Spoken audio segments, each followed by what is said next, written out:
एक दिन सुजाता अपने बेटे सुरेश के बारे में सोच रही थी, जो अमेरिका में रहता था और अच्छा खासा कमा रहा था। सुरेश के सर पर बाल नहीं होने के कारण उसकी अभी तक शादी नहीं हो पाई थी। एक दिन वो अपनी माँ को फोन करता है। हेलो माँ, मेरी शादी के बारे में कुछ सोचा तुमने?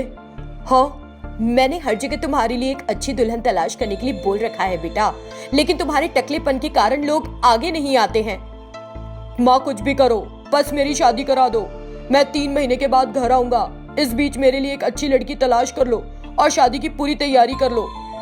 मैं आऊंगा और शादी कर लूंगा। ठीक है, मैं कुछ ना कुछ तो कर ही लूंगी। कल ही मैं पंडित को बुलाती हूँ और उसे इस बारे में जल्द से जल्द कुछ करने के लिए कहती हूँ। ठीक है बेटा? तो फिर ठीक है, अब फोन रखता हूँ। बाय माँ। सुरेश के फोन रखते ही सुजाता ने पेरैया नाम के पंडित को फोन लगाया। हेलो पेरैया, एक बार कल घर आओ, मुझे तुमसे कुछ जरूरी बात करनी है। ठीक है सुजाता बहन, मैं कल सुबह ही आता हूँ। अगले दिन सुबह मेरे बेटे के लिए दुल्हन की तलाश कहां तक पहुंची? अब तो बहुत दिन हो गए हैं। आपको तो पहले से ही सब कुछ पता है। लोग तो उस जैसे अमेरिकी दूल्हे से शादी करने के लिए तरसते हैं, लेकिन आपके बेटे का टकलापन परेशानी का कारण बन रहा है। मैं अब तक 99 शादी करा चुका हूँ और चाहता हूँ कि आपका बेटा 100वां हो, लेकिन मुझे लगता है 99 पर ही अटक कर रह जाऊंगा। मेरे बेटे की शादी के लिए हमें आपके अलावा किसी और से कोई उम्मीद नहीं। आपको उसकी शादी करानी ही होगी। अब सब कुछ आपके हाथ में है पेरैया। हाँ, सब कहते हैं कि हम 100 झूठ बोलकर लोगों की शादी करवा सकते हैं, लेकिन आपके मामले में मुझे सिर्फ एक ही झूठ बोलना पड़ेगा। मुझे आप अपने लड़के की एक पुरानी फोटो दे दो जिसमें उसके सिर पर बाल हो। ठीक है, अभी देती हूँ निकाल कर। वही फोटो दिखाकर अगर कुछ हो सके तो बहुत अच्छा होगा। अभी लेकर आती हूँ। वो उसकी फोटो लाकर उसे देती है जिसमें उसके बाल होते हैं। ठीक है सुजाता बहन, 1-2 दिन में ही तुमको कोई अच्छी खबर जरूर दूंगा। अगले दिन वो उस पुरानी तस्वीर को लेकर सुब्बा नाम के एक आदमी के घर जाता है। सुब्बा की इकलौती बेटी थी दिव्या और उसकी माँ नहीं थी। सुब्बा, आपको जिस तरह के अमेरिकी दूल्हे की तलाश थी, मैंने बिल्कुल वैसा ही ढूंढ निकाला है। वो अमेरिका में एक कंपनी में काम करता है और उसकी माँ यह भारत में है। ये उसकी फोटो है, एक बार देख लो। लड़का तो अच्छा लग रहा है। मैं एक बार अपनी बेटी को भी दिखाकर फिर आपको बताऊंगा। अपनी बेटी से अभी पूछ लो और मुझे बताओ, उन्हें जल्दी करनी है शादी। ठीक है, अभी बुला लेता हूँ। बेटी दिव्या, जरा इधर तो आना। आपने बुलाया पापा? बेटा, एक बार इस फोटो को देखो। इसका नाम सुरेश है और ये अमेरिका में एक सॉफ्टवेयर कंपनी में काम कर रहा है। अगर तुम्हें ठीक लगे तो हम बात आगे बढ़ा सकते हैं। दिव्या तस्वीर देखती है और सुरेश को पसंद कर लेती है। जैसा आप ठीक समझे पापा, मुझे कोई आपत्ति नहीं। फिर वो शर्मा कर घर के अंदर भाग जाती है। चलिए, हमारी बेटी के लिए रिश्ता पक्का कर दीजिए और सगाई के लिए शुभ दिन भी निकाल लीजिए पंडित जी। ठीक है साहब, मैं दूल्हे की माँ से बात कर लेता हूँ और जल्दी कोई शुभ दिन तय कर लेता हूँ। अगले दिन पेरैया सुजाता के घर जाता है। सुजाता बहन, इस लड़की का नाम है दिव्या और ये परिवार आपके बेटे के साथ शादी करने के लिए तैयार है। इसकी फोटो। ये लड़की तो बिल्कुल गुड़िया जैसी है। मेरा बेटा इसकी तस्वीर देखकर ही खुशी से उछल पड़ेगा। वे लोग सगाई के लिए दिन पक्का करने के लिए कह रहे थे। मैं इस बारे में अपने बेटे से अभी बात करती हूँ। इसके बाद उसने सुरेश को फोन किया। हाँ माँ, बोलो। मैं अभी तुमको एक लड़की की तस्वीर भेज रही हूँ, देखो और मुझे अपनी राय बता दो। फिर वो तस्वीर भेजती है और सुरेश उसे देखता है। माँ, लड़की तो बहुत सुंदर है, मुझे पसंद है। मैंने तुम्हारे साथ इस लड़की का रिश्ता पक्का कर दिया समझो, और हम बहुत जल्द सगाई भी पक्की कर देंगे। ठीक है माँ, ठीक है, कर लो। और बेटा, तुम जब आओगे तो हम तुम्हारी शादी कर सकते हैं।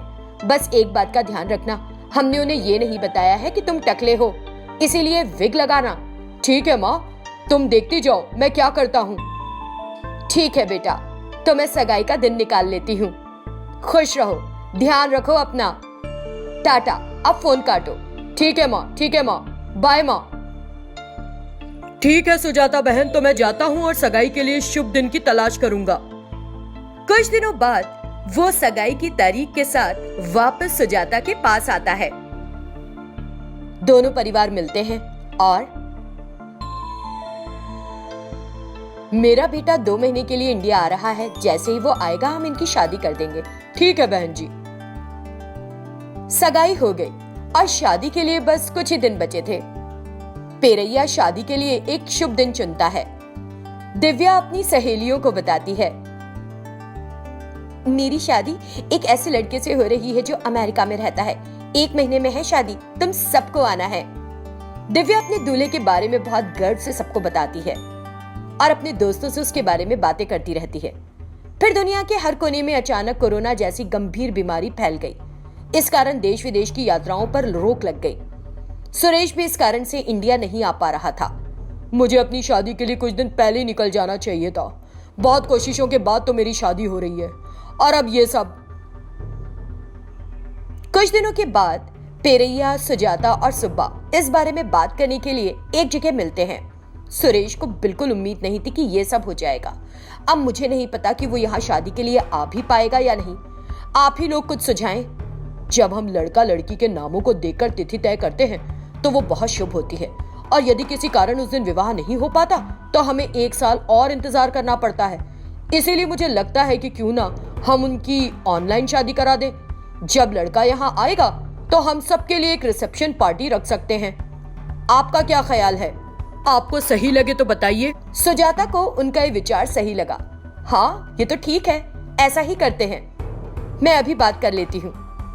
वो सुरेश को तुरंत फोन करती है और उसे सारी बात बताती है। सुरेश, बस शादी के दिन तुम एक विग लगाकर तैयार हो जाना, ठीक है ना? जरूर माँ, तुम देखना मैं क्या करता हूँ। फिर कुछ दिन बीतने के बाद शादी का दिन आ गया। दिव्या खूब अच्छे से तैयार हुई और लैपटॉप के सामने बैठ गई। सुरेश शादी के लिए अपने दोस्तों के साथ रेस्टोरेंट में बैठा था। उनकी शादी देखने के लिए दिव्या की सभी सहेलियां वहां आई हुई थी। सुरेश, तुम अपने मोबाइल से गार्ड बांध लो और दिव्या, तुम यहाँ अपने मोबाइल से। सुरेश अपने मोबाइल से गार्ड बांध लेता है और इधर दिव्या भी शादी का धागा अपने गले में डाल लेती है। दिव्या बेटा, लड़के की आंखों में देखो जरा। दिव्या सिर उठाती है और सुरेश की ओर देखती है। तभी सुरेश के पास बैठा एक लड़का कुछ ठंडक के लिए पंखा ऑन कर देता है, जिसके कारण सुरेश के सिर से विग उड़ जाता है और वीडियो में उसका टकला सर साफ दिखाई देने लगता है।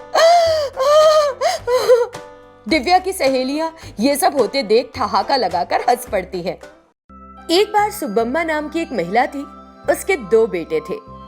जब सही समय आया तो उसने अपने दोनों बेटों की शादी एक ही मंडप में कर दी। बड़ी बहू का नाम सुमति था और छोटी वाली श्रावणी थी। जब उनके पति बिजनेस के काम से शहर जाते थे तब वे दोनों अपनी सासू माँ के साथ घर पर ही रहा करती थी। उनके पतियों का बिजनेस के सिलसिले में अक्सर शहर आना जाना लगा रहता था। इस तरह कुछ साल बीत जाते हैं। दोनों बहुओं ने बेटियों को जन्म दिया। शोभा सुमति की पुत्री थी और स्वाति श्रावणी की। दोनों बहुएं आपस में बहनों की तरह खुशी खुशी एक साथ रहती थी। बहुओं को आपस में तरीके से रहते देखकर सुब्बम्मा बहुत खुश रहती थी। एक दिन सुब्बम्मा यूं ही सोचने लगी, इतने सालों से मेरी बहुओं ने इस परिवार में एकता बनाए रखी है। मुझे उन पर बड़ा गर्व है। काश वे दोनों हमेशा ऐसे ही साथ रहें।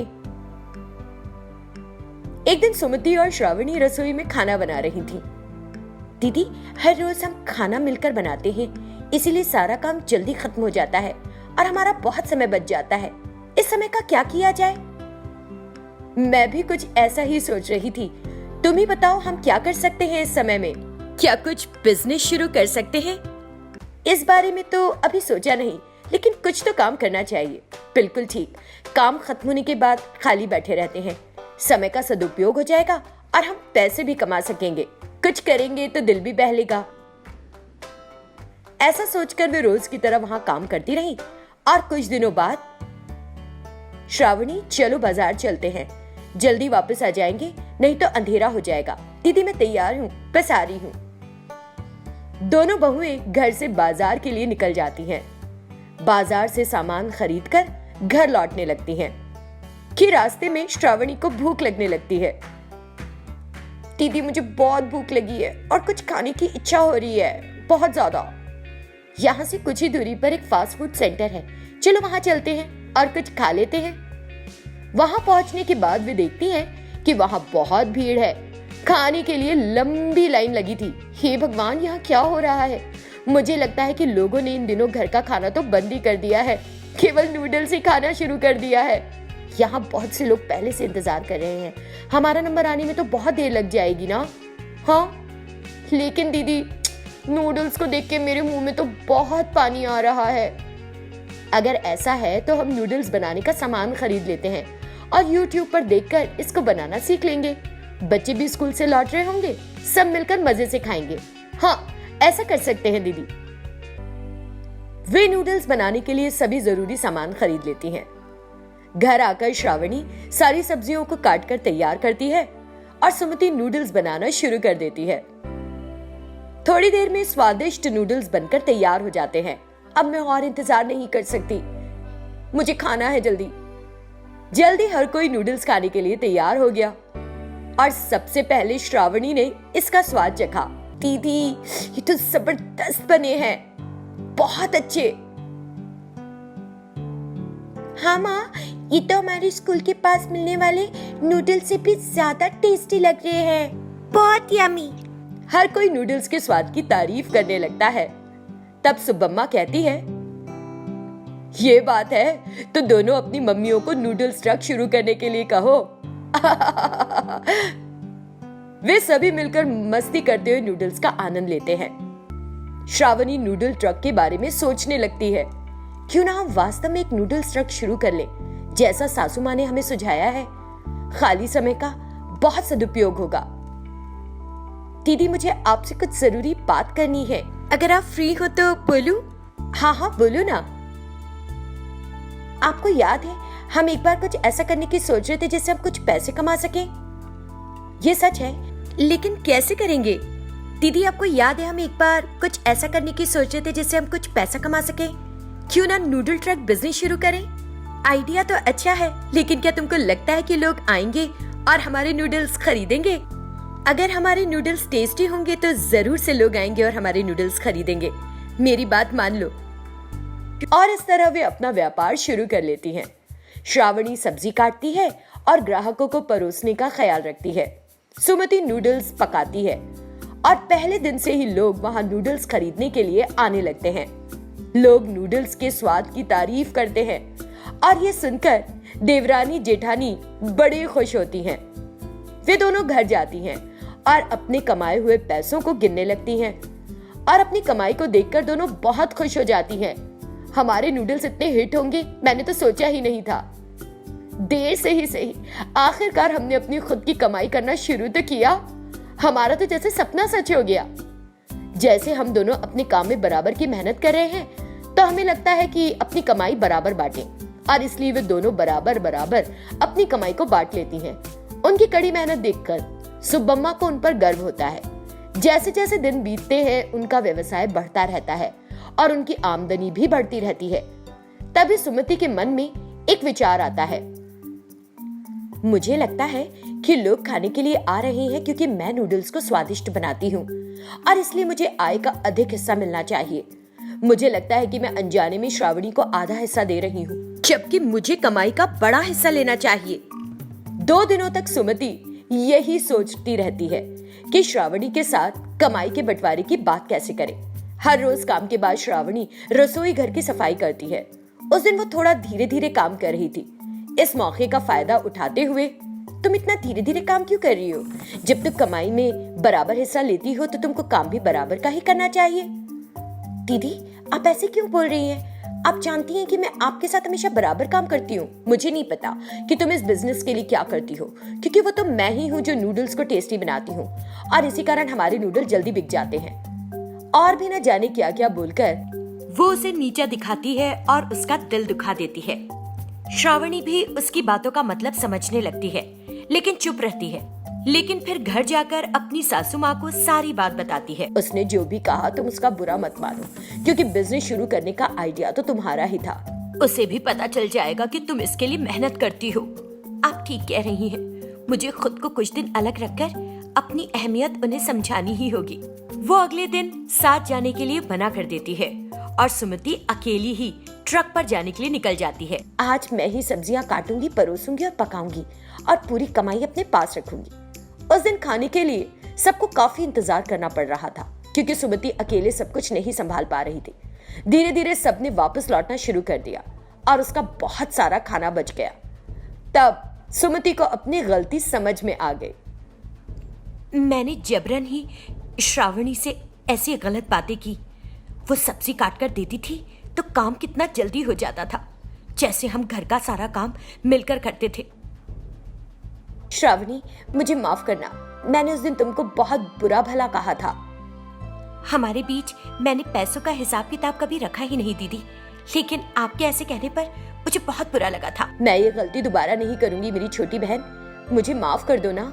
अगर हम दोनों में से कोई भी एक नहीं होगा तो काम रुक जाएगा। और फिर से वो अपनी बहन से माफी मांगती है और उन दोनों में सुलह हो जाती है। एक बार फिर उनका बिजनेस फर्राटे से चल पड़ता है।